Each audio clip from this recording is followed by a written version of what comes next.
viewing the virtual AARLCC. What exactly is virtual AARLCC? So, Virtual AARLCC is a Library Services and Technology Act grant-funded project designed to expand access to the library's unique special collections through the utilization of three-dimensional modeling and augmented reality. The project features 20 African artifacts from AARLCC special collections. Each artifact was 3D scanned to produce 3D models accessible on the exhibit website or on sketchfab.com. The website viewers can experience guided online tours of the special collections or the library-based augmented reality experience of the artifacts as well. The intent of the project is to provide a means for experiencing a display of special artifacts that might not otherwise be accessible for various reasons. The virtual exhibit will give viewers the opportunity and the ability to do things they could not do with live exhibits or archival artifacts, such as freely manipulate items to explore them more closely, download objects to collect and or share. FYI, because this is a grant-funded project, we're continuously updating the virtual AARLCC website with additional 3D African artifacts. So, to present what we're going to do today, the West African artifacts chosen for the virtual AARLCC project represents the spiritual and cultural traditions of West African societies. The artifacts derive from the Arthur B. Steinman and Mary Sue and Paul Peter Rosen collections. Both collections were among the first collections of the West African art and artifacts to be donated to the Special Collections and Archive Department of the African American Research Library and Culture Center, which, by the way, opened October 26, 2002. Many of the masks and other artifacts were created by traditional West African ethnic groups to honor and celebrate deities as well as ancestors. They represented legends and also served as a functional role in their respective societies. Educational, spiritual, agricultural functions in West African society are significantly highlighted by these artifacts. So let us get started with our first 3D scan artifact. What you're looking at now, our first stop is in Nigeria, and this is a Yoruba Gala Day Mask.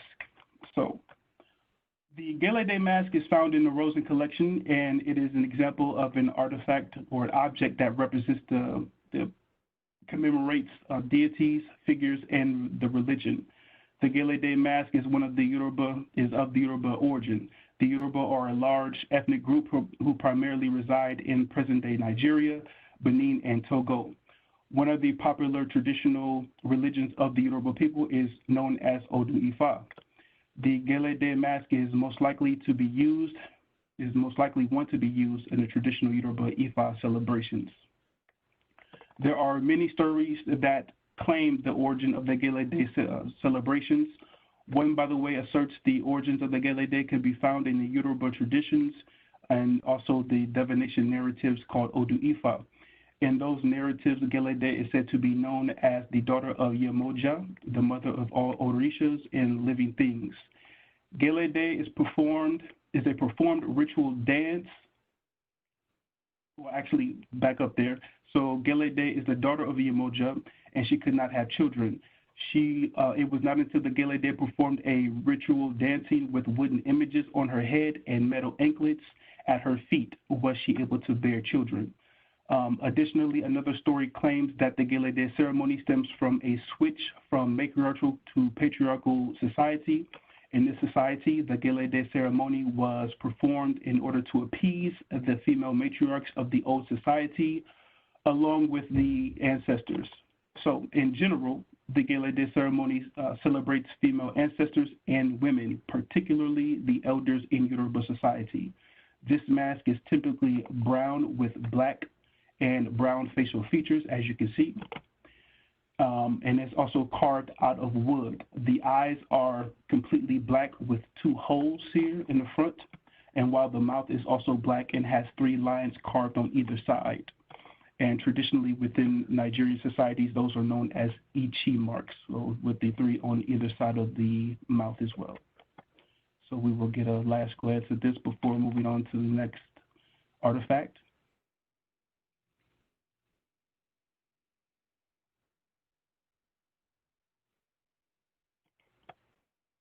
Okay. Moving right along. And our next stop from Nigeria, we are going to Ghana. And what we're viewing now is a fertility doll figure. So information about this, the feminine figures were also seen as symbols of hope and for fertility, similar to the ways of the Bakre male monkeys, which we will discuss later, which were used in hopes to bring protection of crops and a bountiful harvest. The Steinman collection, which this derives from, holds a fertility doll typically known as Akwaba dolls. The Akwaba dolls are fertility dolls from the Akan ethnic group, which can be found in present-day Ghana and or Ivory Coast. The dolls found in the Steinman collection can also be found among the Fanti and the Baule people, which are subgroups of the Akan ethnic group. The Fanti people primarily reside in present-day Ghana, while the Baule reside in present-day Ivory Coast. So more about this doll that we're viewing here. Fertility dolls are believed to induce pregnancy and ensure the healthy delivery of a child. This Akwaba doll is carved from wood and finished with a light brown patina. The carvings are provided details to exhibit the use of the doll as well. The hair of the doll is carved to show multiple ridges and an upright oval-shaped hair-like style. The eyes are the largest feature of the face and are cut in an almond-like shape. The nose is thinly carved, and there are two horizontal marks on either side of the face under the eyes. So you'll see the marks here under the eyes. You'll see more detail in the hairstyle that is given along the brow of the forehead as well. And we'll get one more show of this before moving on to the next artifact. And there's also detail on the back side of the hairstyle as well, which is beautiful, by the way. Okay.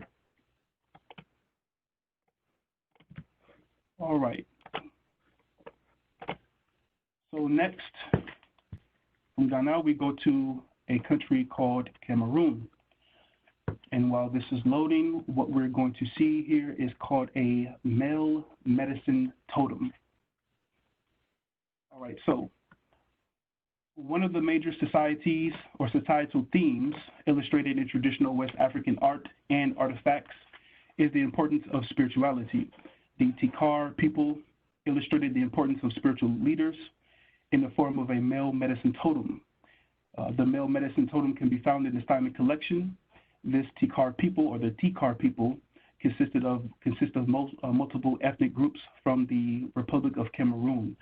This particular male Tcar figure is standing upright but is short in stature.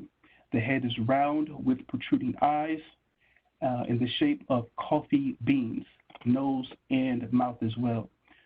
The face includes numerous cross-hatched carved etchings. The figure has a large ring around its neck and smaller rings around its waist, its wrist, and also its ankles. There is an opening at the base of the neck between the shoulder blades for the inserting of herbal medicines, most likely which were used for offerings. And you can see that at the top here.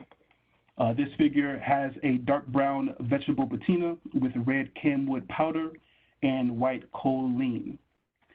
So this has a lot of detail in the face here, also at the top.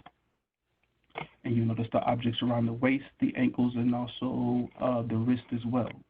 And a brief highlight about this particular African artifact, this was the first artifact that was 3D scanned out of the original 20 by the digitization team that assisted me, as well as myself. So this was the artifact that got it started for us. So this is a beautiful one. Okay.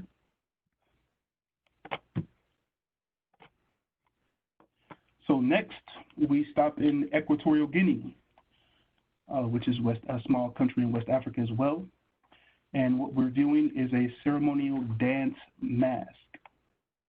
So information about this ceremonial dance mask is as follows. Other masks used in spiritual-based ceremonies include ceremonial dance masks found among the Punu people.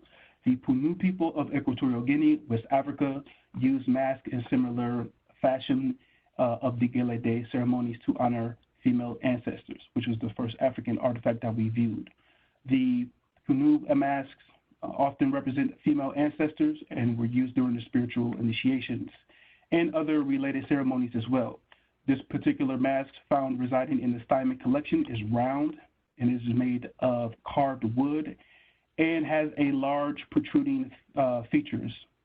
The top of the head, most likely representing hair, is illustrated by two round black spheres, as you can see at the top of the head. The face has a white kohlene patina. Most of the features of the face protrude and are known are made with a dark brown and black vegetable pigment. The eyebrows are dark and are carved in a unison rather than they are apart. So it has like almost like a unibrow, if you will. While the eyes are deep and they're set with narrow holes. The mouth of the mask is open outwards into a smile, as you can see at the bottom. There are also two scarifications, carvings on either side of the mask in front of the ears. So on the left side, you see the scarification here and the scarification on the right side as well. Okay, one final look before we move on to the next artifact. And by the way, interesting about this artifact here, some of the color has faded a little bit, but it has a very soft texture to the touch. This is also one of my favorites as well. Okay. So from Equatorial Guinea, next country we stop in is called the Congo, which is Central Africa. What we're going to view is called the Wami Society Rank Mask. All right. So ceremonial masks use masks belonging to the male and female society also extends to Central Africa. The Wami Society Rank Mask found in the Steinman collection is an example of such a mask. The Wami or Wami mask is found in the largest ethnic group called the Lega people. The Lega people are an autonomous ethnic group found in the East Democratic Republic of the Congo. The Lega people consist of male and female initiates who are taught everyday life and spiritual principles. Art is closely linked to the Wami society, as many of the masks are worn by high-ranking members of the society and represent principles taught by high-ranking members to initiates. All right.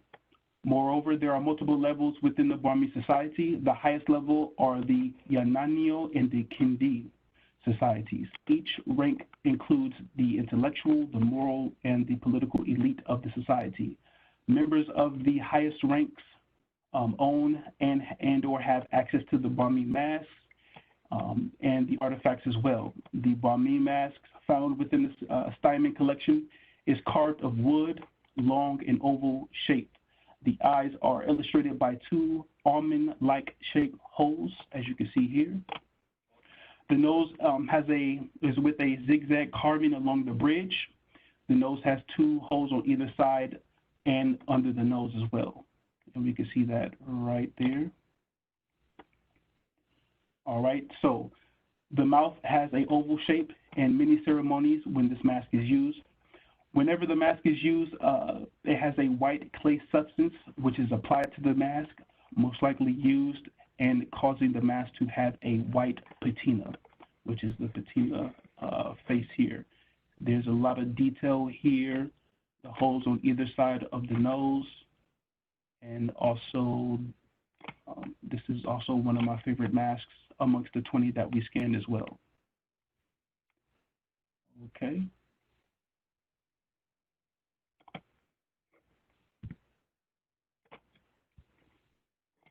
So the next mask,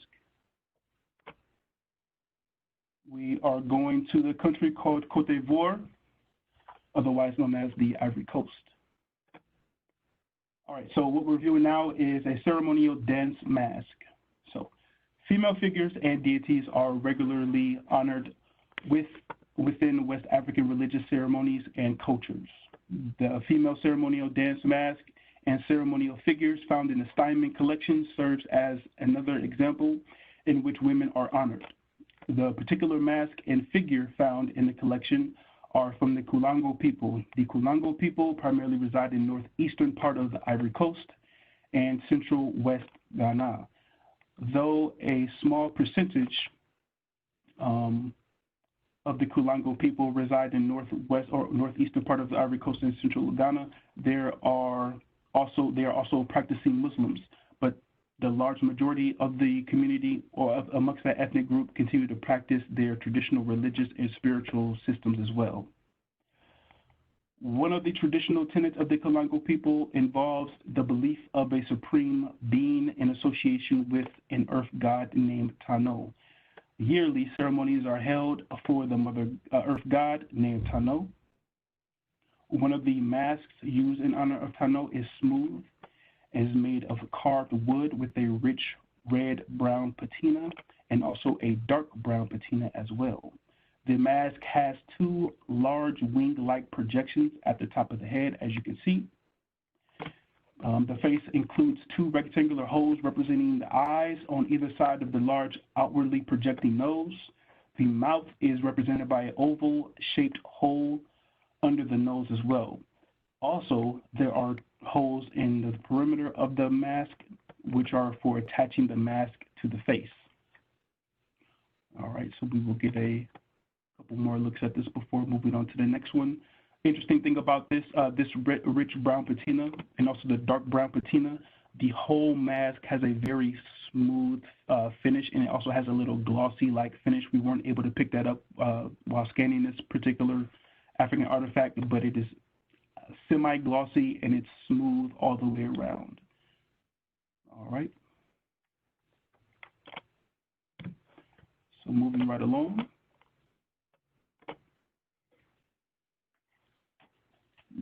So we are going to stay in Côte d'Ivoire, Ivory Coast, and what we're going to view is called a royal female ancestral figure. So the other female identified artifact found amongst the Kulango people is an intricately designed royal figure. Braids are carved at the head of the statue in an upward-like style, while the nose and the ears are also protrude as well. The eyes are carved in an almond-like shape, and the mouth is drawn with a horizontal slit. 3 slits are also carved on the right and the left side of the cheeks, and the mouth denoting scarification. The neck includes multiple carved ridges, and the full female is illustrated with inclusion of breast and a rounded backside as well. The female figure stands on top of a stool, as you can see on the bottom, usually reserved for those of the royal status or who have a royal status. The figure has a dark brown patina with red, white, and indigo pigments. The intricate details denotes the importance of women represented in the traditional Kulango society. All right, so we will get a look at the detail of braids at the top in an upward-like fashion. The stool has a lot of detail as well, and also the dark brown patina, which makes up the majority of the artifact, and also the detail around the neck as well. And also scarification on the mouth and opposite sides of the nose as well. All righty.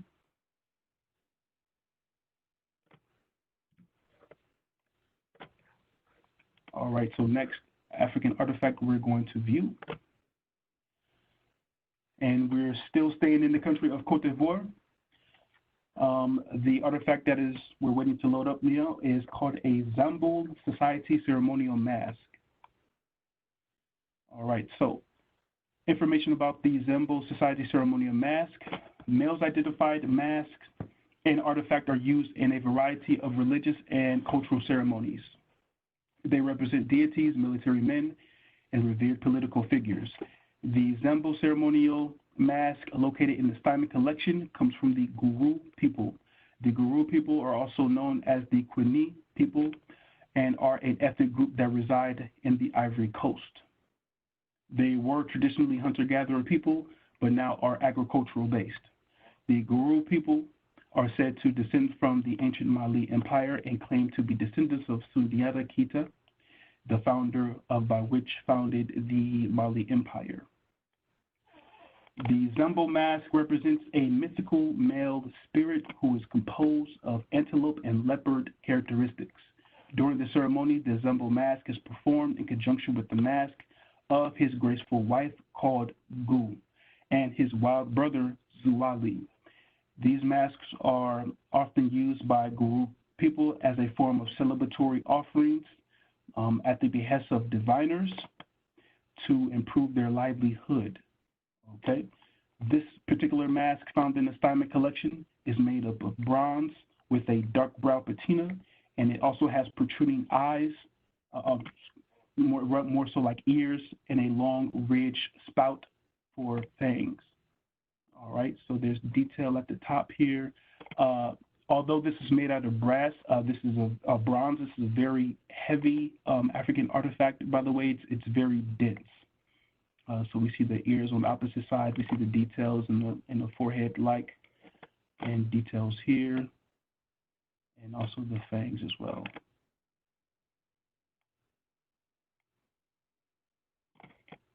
Okay.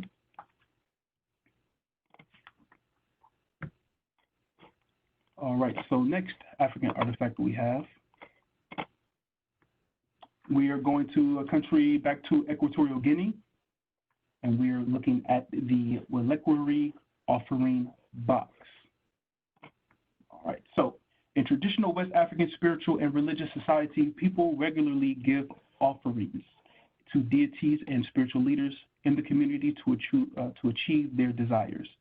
The reliquary offering box found amongst the Fang people is an example of an artifact that carries out this spiritual and religious function.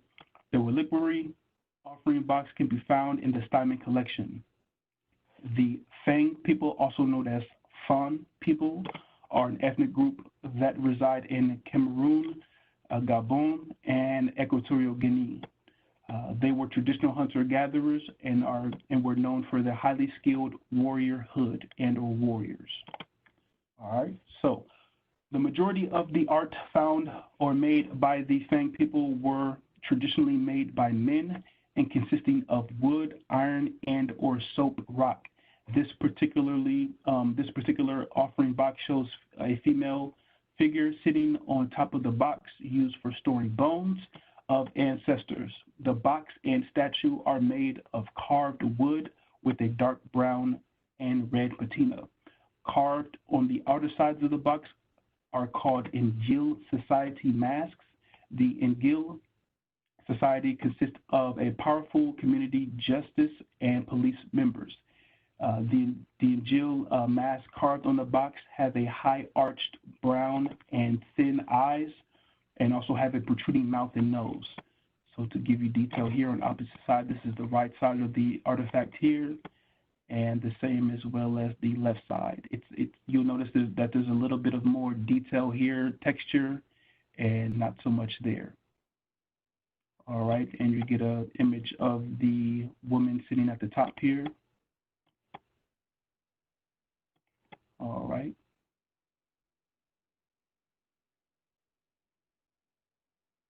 Okay. All right, so next we are going back to Côte d'Ivoire. However, we're going to see two African artifacts from the same country. So these are known as royal ceremonial flywhisks, flywhisk handles, and this is handle number 1. All right, so there are artifacts within the Steinman collection and Rosen collection that represent power. The royal ceremonial flywhisk handles of the Bakre people are an example of tools used to show power. As aforementioned by the Bakre people, are a subset of the Akan ethnic group. and who primarily reside within present-day Ivory Coast and also Ghana. All right, so the royal fly whisk handle is usually carried by chiefs or a ruler during ceremonies.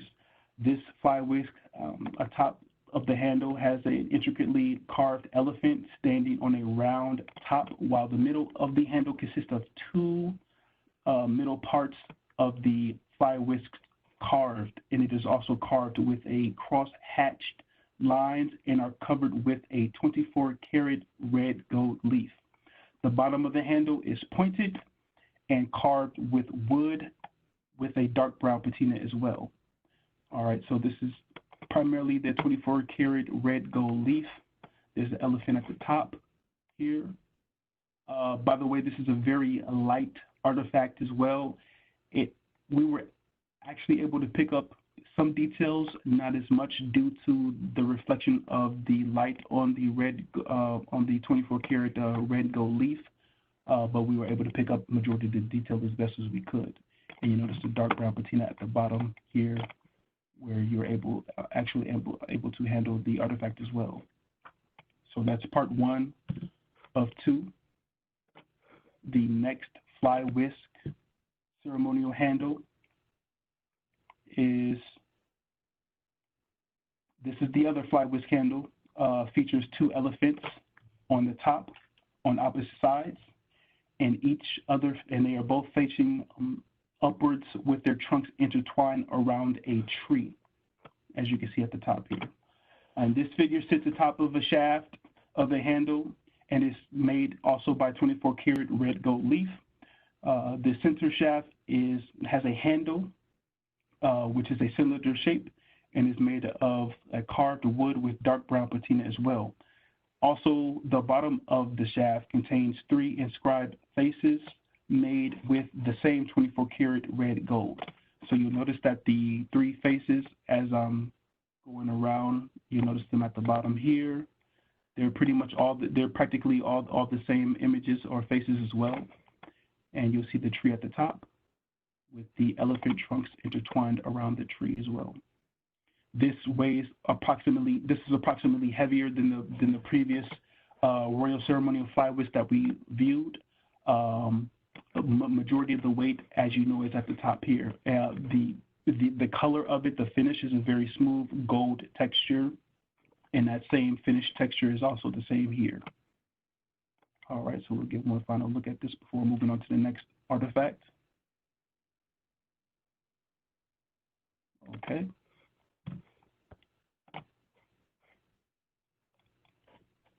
All right, so next.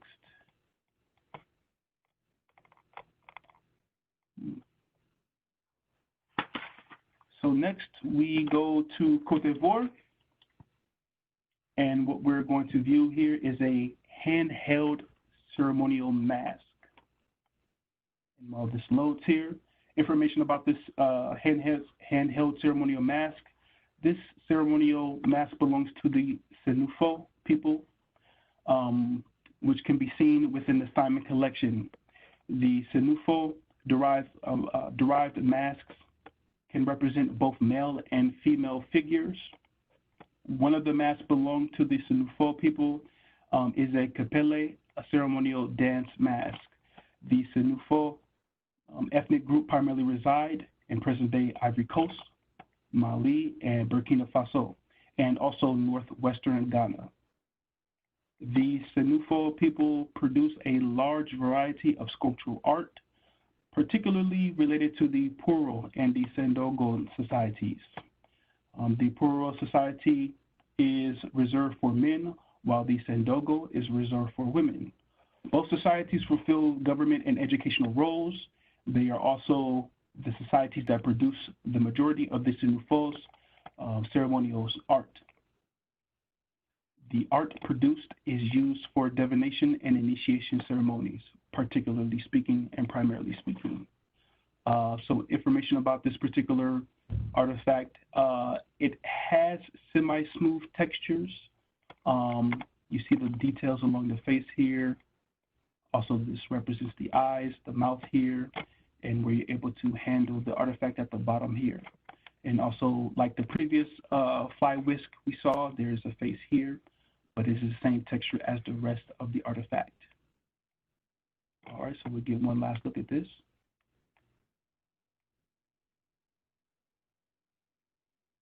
Okay.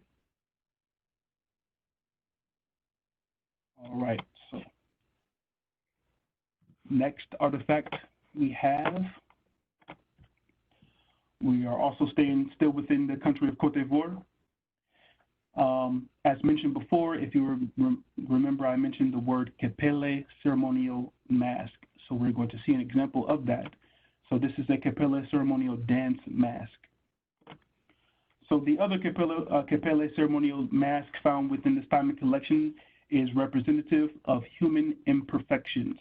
It is made of bronze created by a wax casting with a dark brown patina. The mask is carved in a shape of a human face with a bird sitting on top of its forehead, leaning down with its wings outstretched. A pair of the horns are either side on top of the forehead as well, with two protrusions on either side of the mask's cheeks. Okay, so two long whiskers descend from the mouth. The other mask is found amongst the Jimini and Sunufo people. The Jimini is a language specifically spoken by the Sunufo of northeastern Ivory Coast, Burkina Faso, and Mali, and also has similar spiritual and ceremonial roles and rites as well.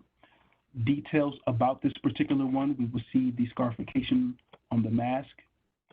You will see the protrusions from the bird at the top with its wings outstretched. And also you will see what's known as whiskers here along the bottom. And these outstretched protrusions from the cheeks as well. Interesting enough, we were able to pick up the detail in between the cheeks as well, but this is a very beautiful, it is very heavy as well, like another bronze object, very dense metal, and has a semi-shiny finish as well. So we'll get one last look at this before moving on to the next artifact. Okay. And that is indeed a beautiful artifact. Next. Okay, let's see. Next country we're going to is called Mali. And what we're going to see is called a Tiwara headdress. So another example of an artifact inspired by agriculture of the Tiwara or Chiwara headdress. This headdress comes from the Bambara or Bemena people, a subset of the Mende people who reside primarily in Senegal, Burkina Faso, and southern Mali. This particular mask comes from the Bambara people of Mali. Tiwara means laboring animal and represents the antelope, the spirit that brought the knowledge of agriculture to the Bambara people. So according to oral histories, the Tiwara use its antlers, pointed stick, and hooves to plow and cover seeds in the earth. Once humans observed the Tiwara, they followed suit and tilled the land in the same manner of the antelope. Although the crops grew profusely after the teachings of the Tiwara, the people soon wasted their overabundant crops. As a result, the Tiwara, disappointed with the waste, buried itself in the land. It goes on to say that in order to regain the appreciation, the people decided to honor the Tiwara by creating and using the headdress in agricultural ceremonies. The headdresses are typically worn by the best performing farmers. The farmers dance like antelopes to honor the original Tiwara spirit, to bring forth fertility and prosperity to their crops. The Tiwara headdress can be found in the Steinman collection, and it's carved of wood and contains of a scaly anteater standing on top of a flat base, as you can see at the bottom. Rising from the middle of its back The back of the neck is standing of an antelope with long antlers. The antelope's neck is covered with animal leather, and at the base of the headdress, there are 4 holes for attaching a basketry cap to be worn by a person's head or on top of a person's head. This, particularly speaking, to scale this digitally versus seeing it physically, it is a very large object. You will see the details on top here, the intricate details on top of the antelope. On the side of the antelope, these are almost like cloth-like or almost like rope, if you will. Very tough to the touch. The anteater, as you can see, has detail almost like scarification-like, but not really, along the back and also along the tail here. Okay. And to finish off, you see the details along the antelope antlers as well, along both sides, inside and also outside. Okay.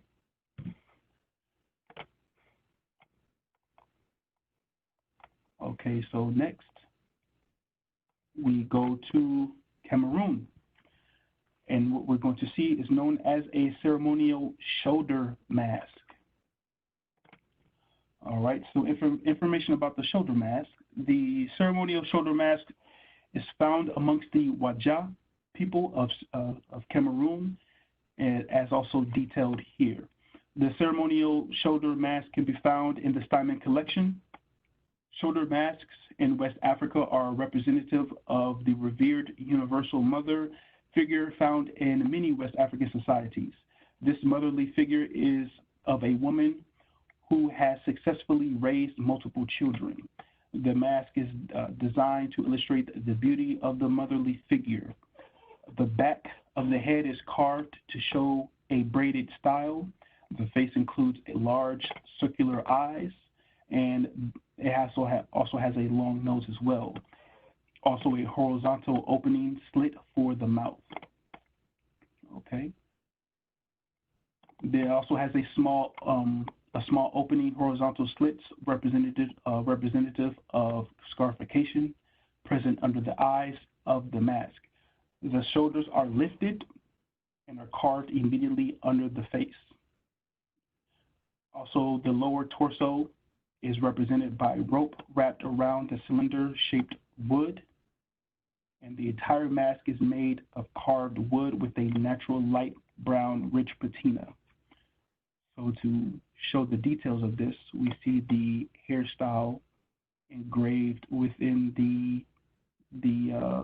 back of the head. This is a very thin rope wrapped around the torso of the artifact, and also going to the scarification along the face as well, along the cheeks and also under the eyes. Okay. And by the way, to see this in person, this is a very small object. It's not very big, and it's also very light to when you hold it as well. All right, next. We go back to Central Africa, to the country, the Congo. And what we're going to see is called a ceremonial spoon. So in Central Africa, the ceremonial spoon also serves as a similar function of the royal flywhisk handles, the two that we viewed from Côte d'Ivoire earlier in the presentation. One such ceremonial spoon is found amongst the Congo people of present-day Democratic Republic of the Congo, and this can be found in the Steinman collection as well. The Congo people, as aforementioned, are a large ethnic group found in present-day Congo, Angola, and Gabon. This ceremonial spoon is most likely to derive from the Sundi people, a subset of the Congo ethnic group. The spoon is typically belonged to the chiefs or rulers and was used when eating with common people. This particular spoon is made of carved wood with a light brown patina and is recessed with an oval shaped bow. On the handle of the spoon is found to be a full male figure standing on a mound base with his hands covering each of his upper chest. All right, so we see the detail in the staff of the spoon here, very symmetrical. Also, we see the male figure at the base here with both hands covering both of his chests, and he is standing on a small platform here. All right.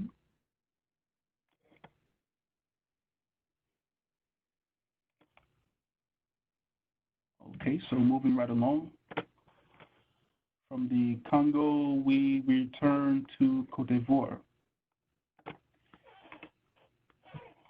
And this is also known as a ceremonial dance mask as well.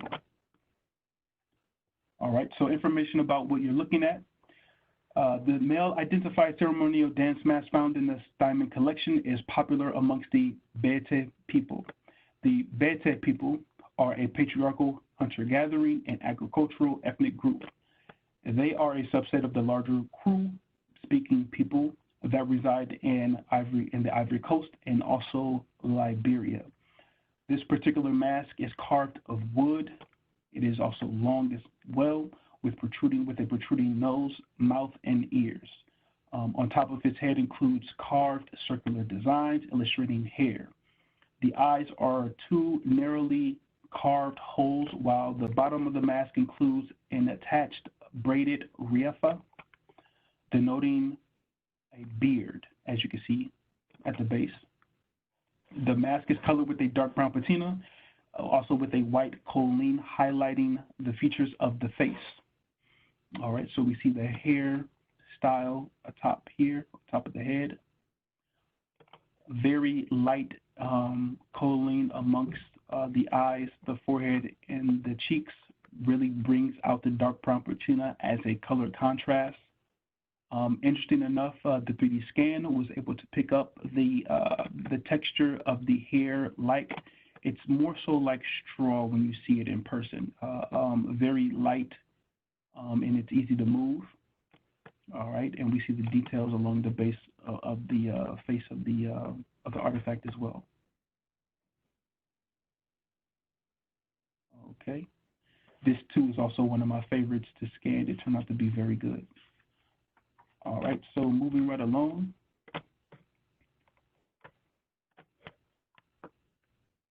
We're going back to Côte d'Ivoire, and what we're going to see is called a divination pot. So many of the artifacts found in the Steinman and Rosen collections carry strict religious and or spiritual functions and are not necessarily used in large gatherings or ceremonies, unlike the masks as presented before. These artifacts represented spiritual figures or functions such as divination. An example of this is called a mouse divination pot, located in the Rosen collection. This divination pot is from the Bakre people, again, a subset of the Akan ethnic group, primarily residing within present-day Ivory Coast and Ghana. Mouse divination is one of the many forms of divination found amongst the Bakre society. Diviners, also known as highly respected fortune tellers, use the mouse for divination purposes. Oral histories assert that mice, because of their proximity to the land, have the ability to speak with earthly spirits. Their ability to speak with the earth spirits and ancestors enable them to foretell future and events. To foretell events, the diviner catches a mouse and places it in a fast. The diviner then places the mouse in the pot along with some food and animal bones. The mouse crawls to the top of the pot to listen to the client and then crawls back down to consult with the earthly spirits at the bottom of the pot. In the process, the mouse rearranges the bones, which the diviner reads and to respond to the client's concern. The divination pot is found in the Rosen collection, and it is carved of a dark brown wood patina and consists of two pieces, the top which detaches right here. All right, so the top has carved projected man laying on top while the bottom of the pot is etched with oval designs. So we'll get an image of the man laying on top here. Also, as mentioned before, this does detach right along the base here where the neck is. And we will see, you see the details of the divination pot in a 360. A very small object, very light, very detailed as well, with the etchings along the base and also the upper part of the divination pot as well, which is to be detached or detachable. Okay. So moving right along.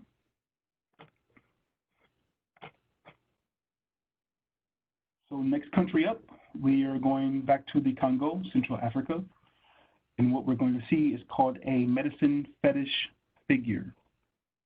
So in Central Africa, reverence for spiritual functions and deities are often highly regarded.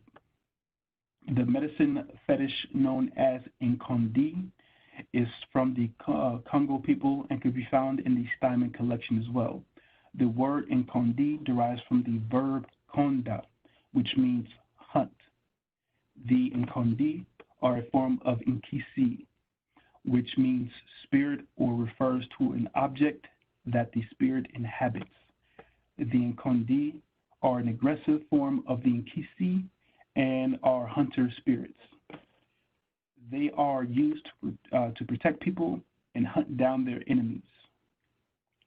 Moreover, this particular Nkondi is a dark brown and carved to show the two figures. One figure is of a man standing on top of another male figure who is lying flat at the base, as you can see. The man laying flat has two openings in his torso, and an opening most likely used to insert bilongo, or that is also known as medicine, to implore the Nkondi to attack an enemy. The belly of the standing male includes an enclosed cavity, and the mouth of the standing man is also open to receive bilongo as well, again, which is known as medicine. All right, so the eyes of the standing male is covered by mirrors. Mirrors of the eyes of the Nkondi allow it to see into the spiritual realm and potentially other worldly enemies as well. All right, so we see the two eyes atop and also standing on top of another figure as well. This too is also a very small artifact, very light. The whole African artifact is of the same texture as well. All right, so we'll get one last image of this before moving on to the next one.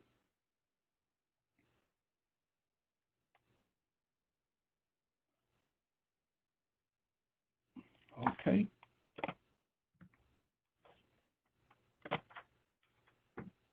So, last but not least, we are going back to Côte d'Ivoire. And what we're doing is called a baule monkey. All right, so one of the major societal themes illustrated in traditional West African art and artifacts is the importance of agriculture. The Bakre or Mbotumbo monkey found in the Rosen collection is an example of such an artifact. The Bakre monkey is a popular deity found amongst the Baule people, a subgroup of the Akan ethnic group found in present-day Ivory Coast and also Ghana. Information about this Baule monkey. According to oral histories, the Baule people originally settled in what is known as present-day Ghana, but migrated to the Ivory Coast during the rise of the Ashanti Empire in the 17th century. The Baule people were traditionally farmers. The Bakre monkey is representative of a humble yet protective male figure and is typically carved out of a rough, unstained wood. All right, so it fulfills a deity role by receiving offerings in agricultural rituals during times of harvest. In exchange for the offerings given, the monkey protects the farmers and ensures growth of their crops. Okay, so the stylistic characteristics of the Bakre is to be carved with the hands open, open or with the hands holding a cup to receive offerings in the front, as you can see here. The monkey, this monkey particularly comes from the Rosen collection and is estimated in height about approximately 19 inches, so it has a lot of height to it. It is also carved out of dark brown wood. Also, it is intricately carved with large eyes, as you can see at the top, a nose, ears, and mouth showing clenched teeth, which you can see along both right and left side. The monkey stands with his knees slightly bent, as you can see at the bottom, which is to show a humble position. All right, so we see the clenched teeth. We see the scarification like on both sides of the cheeks, large protruding eyes, the bent knees, and also notice the base of the African artifact, which has details as well. The grooves on this particular one are not very deep. They're etched very shallow, but they still have a lot of detail to them as well. All right, and also to give you an upper view of the offering cup here. All right.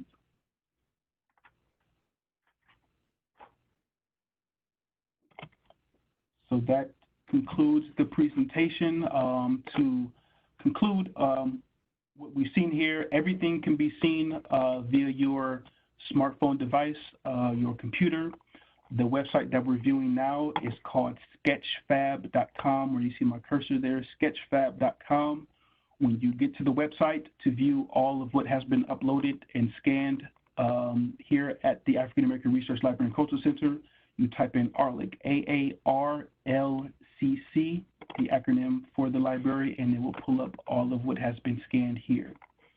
Also, as another option, you'll also be able to see additional African artifacts. These are the same, but a different website, if you will. This is called omeka.com.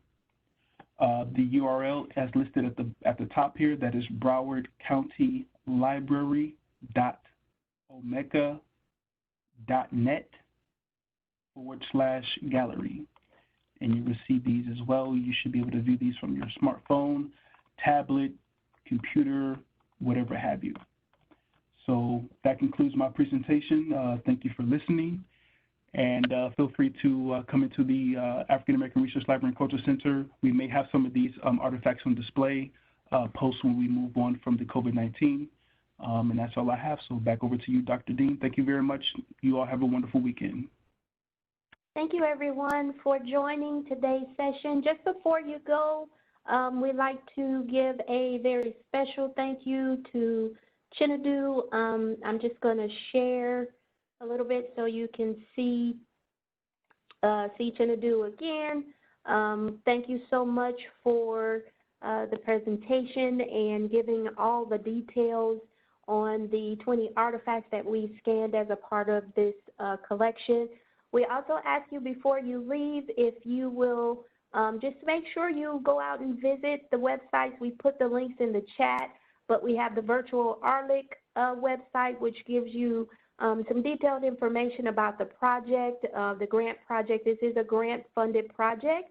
And also, we have the link to Sketchfab, where you can go in and have an interactive tour of the artifacts as well. We also ask you to visit the African American Research Library and Cultural Center website, arlcc.broward.org, and of course, visit our library website, browardcountylibrary.org. So lots of websites available for you to visit. And last but not least, please, please, please take the feedback survey. We really would like to get your feedback on this. Again, it's a grant-funded project, so we want to know what you think about having more tours like this available, having more artifacts that are part of this special collection available in this format. So please do take the survey and let us know what you think. We thank you again for joining. We appreciate your feedback, and you can visit those websites at any time. You do not have to be a library card holder to visit the websites. So I'll put that screen back up again. These websites are available to any and all. So in addition to visiting them yourself, please share with your friends, families, people you know who may be interested.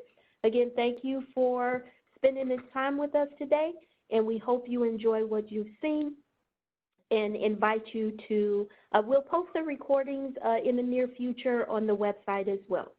So we invite you to come back and listen to the recording at a later date. Have a great day, everyone.